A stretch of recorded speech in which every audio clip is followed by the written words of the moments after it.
दर्शकों नमस्कार। कार्यक्रम में आपका बहुत बहुत स्वागत है। मैं हूं योगी राज योगेश और मेरे साथ हैं जाने माने ज्योतिषाचार्य और जियो पॉलिटिक्स पर अपनी ज्योतिष के जरिए विशेष टिप्पणी देने वाले डॉक्टर आचार्य राजेश। आचार्य जी, प्रोग्राम में आपका बहुत बहुत स्वागत है। धन्यवाद। और मित्रों, पूरी दुनिया में ईरान और इजराइल के बीच छिड़े युद्ध की चर्चा है।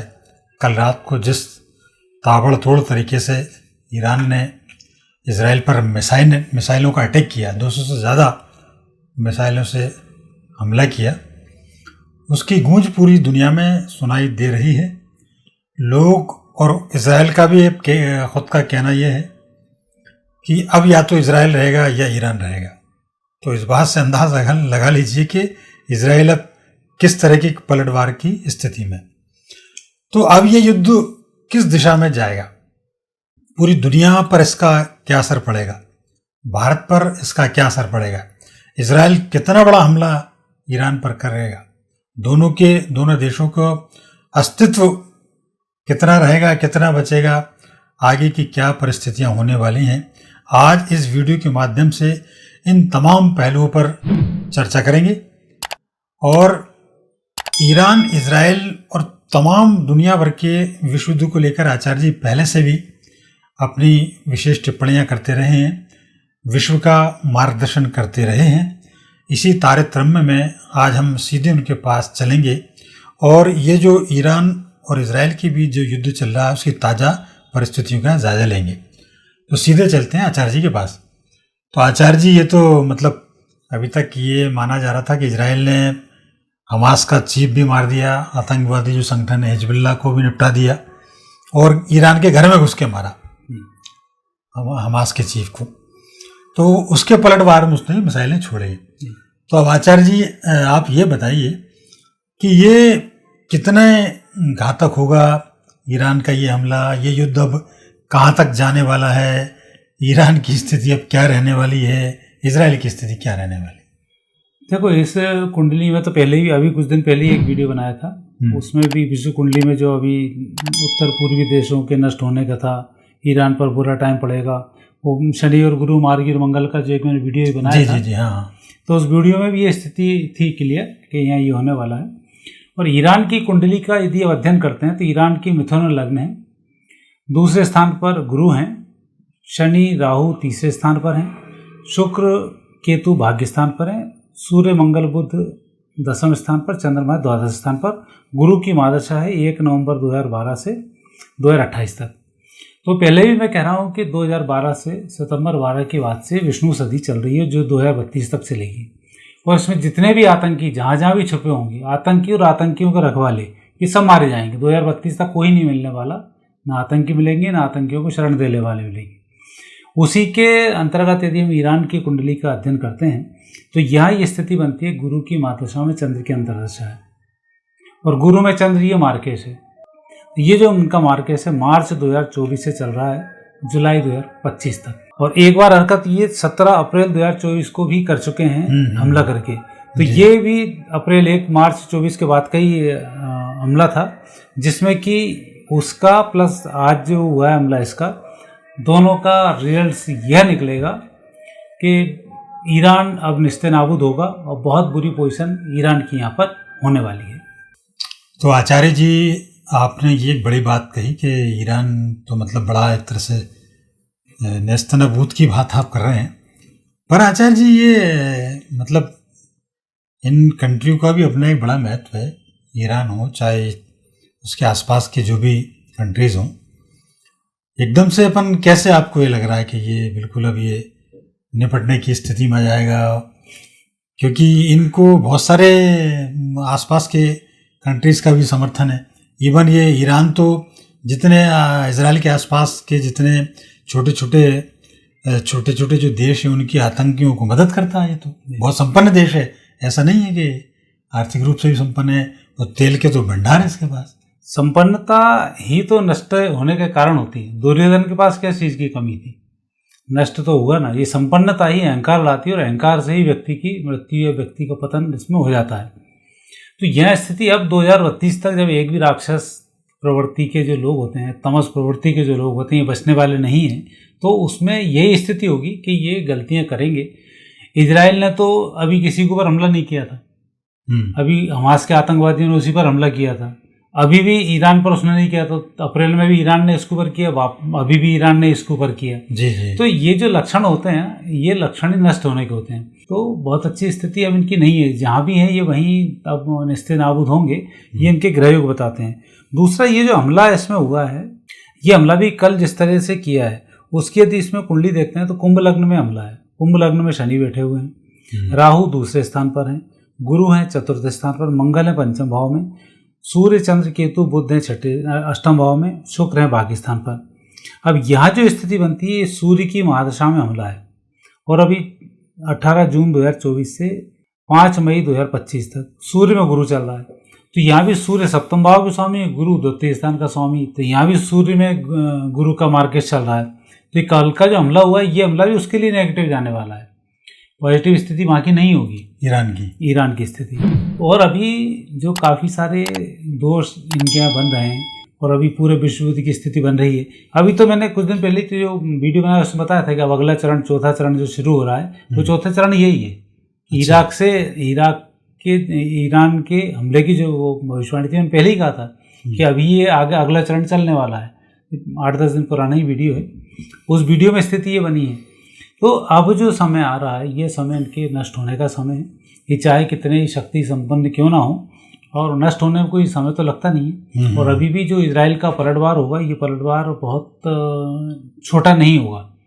और जिस तरह से इनने उकसाने की कोशिश की, और ये सोच रहे हैं कि रूस साथ दे देगा, दूसरे देश साथ दे देंगे, वहाँ स्थिति कुछ भी नहीं बन पानी है। इनको अपनी ही सुरक्षा करना ग्रह योग के अनुसार भारी पड़ेगा, क्योंकि सूर्य की महादशा में भी खुद ही लड़ना पड़ता है, और इनको जो गुरु की महादशा चल रही है उसमें भी व्यक्ति खुद ही लड़ना पड़ता है। और चूंकि मार्केश होता है तो फिर मात खानी पड़ती है। तो इनके जो खुद की कुंडली में योग एक तो ठीक नहीं, दोनों की एक ही नहीं, ये इन्हीं की कुंडली में, ईरान की कुंडली में। अच्छा, दूसरा, यदि हम इजराइल की कुंडली देखते हैं, इजराइल का कन्या लग्न है, दूसरे स्थान पर केतु है, चौथे स्थान पर गुरु है, अष्टम भाव में राहु है, सूर्य बुध भाग्य में, शुक्र दसम स्थान पर, शनि और चंद्रमा एकादश भाव में, मंगल है द्वादश भाव में। और वहाँ भी राहु की महादशा फरवरी 2023 से शुरू हुई है। तो फरवरी 23 से अक्टूबर 25 तक ये समय धन की दृष्टि से उसका भी ठीक नहीं है। लगातार इजराइल को नुकसान की स्थिति बन रही है, वहाँ वो असुरक्षित होगा, काफ़ी नेगेटिव उनके भी योग बन रहे हैं। पर विजय श्री की यदि बात की जाए और नुकसान की बात की जाए, तो वहाँ इजराइल अपने आप को सुरक्षित रहेगा, और आने वाले विश्व युद्ध में इजराइल की बहुत बड़ी भूमिका होगी। चाहे वो छोटा सा देश है, जितने छोटे होते हैं उतने ही विध्वंसक भी होते हैं। तो यहाँ जो स्थिति है वो, क्योंकि उत्तर पूर्व को यदि कोई देश नष्ट करेगा तो वो इजराइल ही होगा, और इसलिए इजराइल इसमें लगा हुआ है ज्योतिषीय आंकड़ों के अनुसार। तो ये जो योग बन रहे हैं, ये ईरान, इराक, उत्तर पूर्वी कई देशों के लिए बहुत बेहतर नहीं है। पर आचार्य जी, अब भौगोलिक दृष्टि से यदि बात करें तो इजराइल और ईरान के बीच करीब करीब 2000 से ज़्यादा किलोमीटर का फासला है, और इस बीच इनके बीच में सारे छोटे छोटे देश आ जाते हैं। इराक हो गया, सीरिया हो गया, और लेबनान हो गए, लेकिन इसमें अधिकांश तो ईरान को ही समर्थन करते हैं। मतलब अधिकांश इसके, जैसे लेबनान का हिजबुल्ला हो गया, यमन के हुती हो गए, ये सब इजराइल के आसपास ही मंडरा रहे हैं। तो एक तरह से इजराइल की जो भौगोलिक स्थिति है वो तो घिरा हुआ है इन सारे दुश्मनों से हो, तो ऐसी स्थिति में वो कैसे ईरान से निपट पाएगा? इस परिस्थिति में जो इजराइल के ग्रह योग हैं, राहु की महादशा में, मंगल एक तो द्वादश भाव में है। द्वादश भाव का मंगल मैं पैसे भी कहता हूँ, पहले ऐसे व्यक्ति को सजा होती है या कोई परेशानी आती है, और उसके बाद वो उभर कर सामने आता है।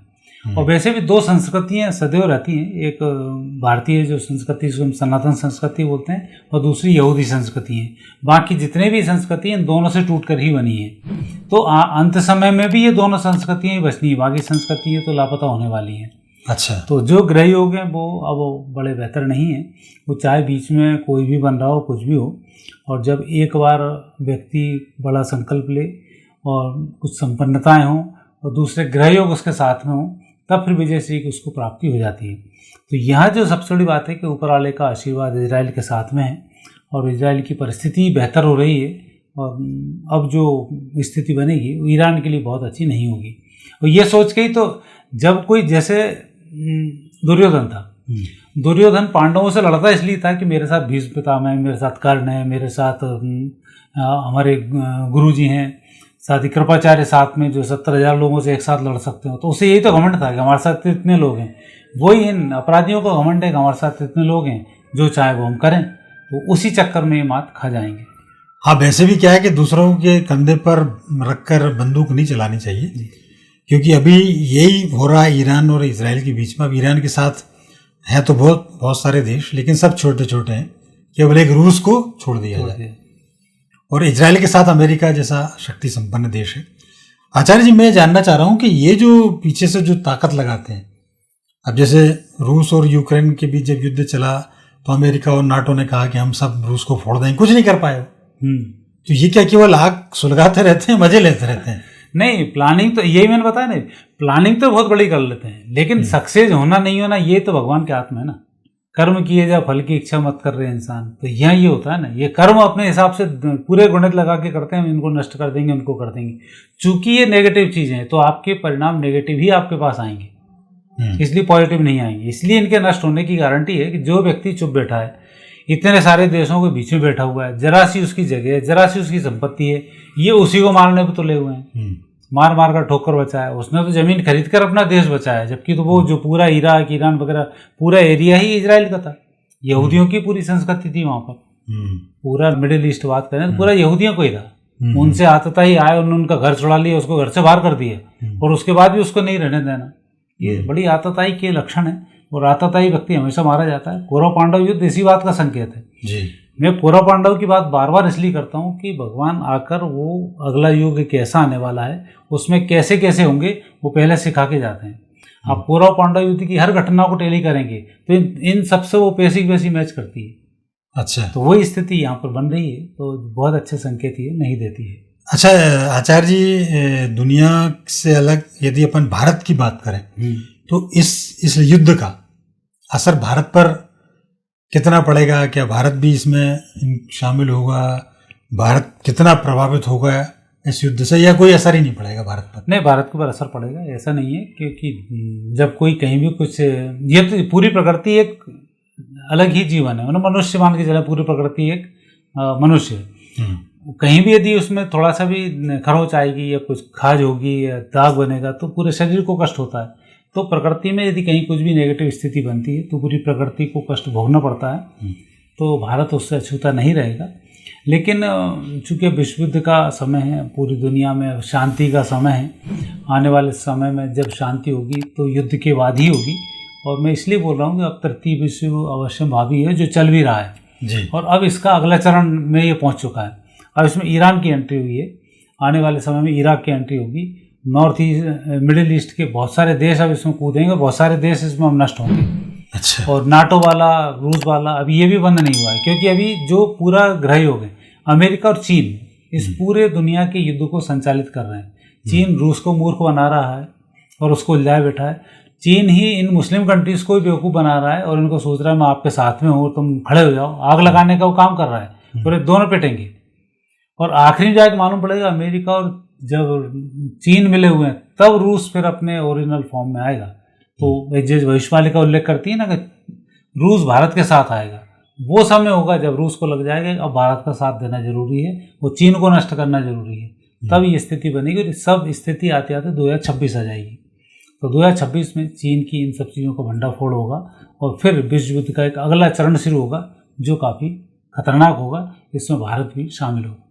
मतलब अभी अपन ये मान के चल रहे हैं कि अभी तो ये फुलझड़ियाँ छूट रही हैं, छोटे छोटे बीचों के बीच में हो रहा है, छोटे छोटे देशों के बीच में हो रहा है। अच्छा, एक और आचार्य जी बात यदि अपन करें, क्योंकि ये सब एटॉमिक पावर भी ईरान इजराइल के पास तो बम भी है एटॉमिक, इस युद्ध में कहीं आपको ऐसी संभावना नजर आती है कि ऐसे घातक अस्त्रों का प्रयोग हो, बम का प्रयोग हो? मैंने पहला तो वीडियो बनाया था कि सबसे पहला परमाणु ही इराक ये इजराइल करेगा, शुरुआत इसकी इससे होगी, बाकी तो फिर फटाफट जो होंगे वो फिर अलग ही होंगे। तो निश्चित रूप से इस तृतीय विश्व युद्ध में इस परमाणु हमले होंगे और उसमें कई देश अपने वजूद को खोएंगे और बहुत बुरी स्थिति वहाँ पर होगी। 26 से 28 का समय काफ़ी टफ है, तो आने वाला समय बड़ा क्लिष्ट होने वाला है, इसमें कोई संदेह नहीं। और ग्रह योग पूरी दुनिया के उठा के देखें तो सब में कोई मार्केट चल रहा है, कोई में कुछ चल रहा है, कोई में कुछ चल रहा है। सबकी कुंडली अभी ऐसी है। कोई शक्ति संपन्न था, वो भी मार्केट में आ रहा है। भारत शक्ति संपन्नता की ओर बढ़ रहा है, लेकिन 26 से 28 उसका समय भी बहुत ठीक नहीं है। अच्छा, तो वो जो स्थिति है बड़ी विचित्र स्थिति है। तो आने वाले समय में ये सब जो देखेंगे गंभीर परिणाम होंगे। तो आचार्य जी आपने थोड़ी सी चिंता तो बढ़ा दी है। 26 से 28 मतलब जो है कोई ठीक रहने वाला नहीं है। 28 के बाद फिर क्या है स्थिति? वैसे चलते चलते एक छोटा सा सवाल हो 28 के बाद फिर या तो धर्म होता तो विजय, जहाँ धर्म होगा वहीं की विजय होगी। तो सनातन संस्कृति की बल्ले बल्ले होने वाली है। और सनातन संस्कृति से मीन्स जो सबका साथ सबका विकास की बात करें, बस जो सबको साथ लेके चले धर्म में, चाहे वो कोई भी धर्म के लोग हों। अब लोग बचेंगे, अब धर्म नहीं बचेंगे। और फिर एक नई संस्कृति का उदय होगा जो शांति के साथ होगा, और वो स्थिति फिर एक अलग होगी जो 1000 वर्ष तक फिर अच्छे से चलती रहेगी। जी, कम से कम ये एक आशाजनक बात आपने कही है।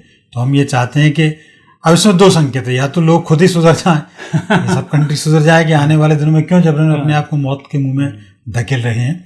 तो आचार्य जी आपने बड़ी महत्वपूर्ण बातें ईरान और इजराइल के युद्ध के बीच बड़ी कई सारी आपने भविष्यवाणियाँ की और कई सारी चेतावनी दी, और आपने मार्ग भी बताया कि चूंकि आने वाला समय तो अच्छा है ही, लेकिन ये जबरन अपनी अहंकार और अकड़ में ये समय को खराब करने पे तुले हुए कुछ देश। तो हमारा सभी से आग्रह ये है कि शांति के सिद्धांतों पर चलें, वो सिद्धांत जो भारत ने पूरी दुनिया को दिए। तो आचार्य जी आपने इतनी महत्वपूर्ण जानकारी हमारे दर्शकों के साथ शेयर की, इसलिए आपका बहुत बहुत धन्यवाद। और शुक्रिया उन तमाम दर्शकों का जो पूरे विश्व भर से हमारे साथ जुड़ते रहते हैं। ये वीडियो यदि आपको पसंद आया हो, लाइक करें, शेयर करें, हमारे चैनल को सब्सक्राइब करना ना भूलें। साथ ही बेल आइकन को प्रेस करें ताकि नए वीडियो से संबंधित नोटिफिकेशंस आपको लगातार मिलते रहें। अगली बार फिर किसी नए विषय के साथ आपसे बातचीत होगी। तब तक के लिए आज्ञा दीजिए। नमस्कार।